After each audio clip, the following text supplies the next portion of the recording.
So hey everyone and welcome back to the channel. और आज जो हम लोग डिस्कस करेंगे वो केमिस्ट्री में जेईई मेंस 2024 में आया हुआ एक बहुत ही इजी क्वेश्चन है।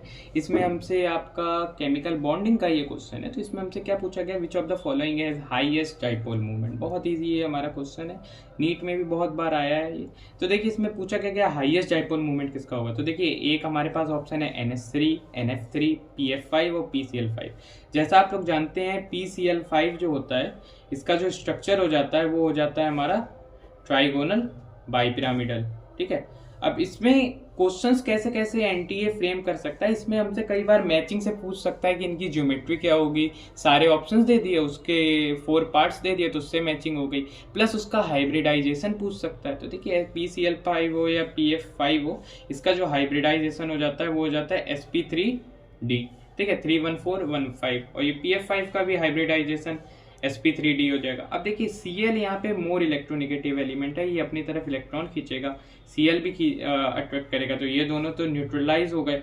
अब यहाँ पे Cl अट्रैक्ट करेगा, यहाँ Cl अट्रैक्ट करेगा और यहाँ पे Cl। अब इन दोनों के बीच का एंगल 120 डिग्री है, तो जो इसका नेट है वो कुछ यहाँ पे आएगा। ठीक है, और इसको और ये जो है ये यहाँ पे कैंसिल हो गया। तो यानी जो इसका PF5 हो या PCl5 हो, उसका जो डाइपोल मूवमेंट है वो हो जाएगा 0। क्या हो जाएगा? 0।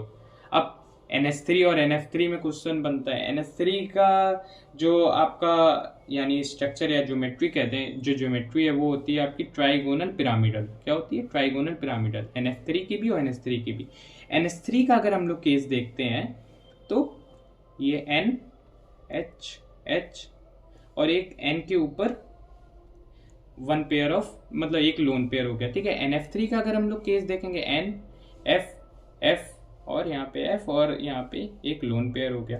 अब देखिए NH3 में क्या है, नाइट्रोजन ज्यादा इलेक्ट्रोनेगेटिव है, तो नाइट्रोजन अपनी तरफ अट्रैक्ट करेगा हाइड्रोजन के इलेक्ट्रॉन्स। ठीक है, तो जो इसका यानी इलेक्ट्रॉन्स का जो अट्रैक्शन है वो जो यहाँ पे डाइपोल मूवमेंट है वो एक उनके लोन पेयर के पास ही चला जाएगा। ठीक है, यहाँ NF3 का एग्जाम्पल में क्या होगा, यहाँ F अपनी तरफ अट्रैक्ट करेगा, तो जो इलेक्ट्रॉन्स का डाइपोल मूवमेंट का जो नेट है वो जो लोन पेयर है उनके अपोजिट में हो जाएगा। जब उनके अपोजिट में हो जाएगा तो जो इसका डाइपोल मूवमेंट है वो NH3 के कंपेयर में थोड़ा थोड़ा क्या काफी कम हो जाएगा। तो हमसे पूछा गया है कि हाईएस्ट डाइपोल मूवमेंट किसका है, तो हाईएस्ट जो डाइपोल मूवमेंट है वो हमारा NH3 का है। Hence NH3 would be the right answer. Okay, thank you.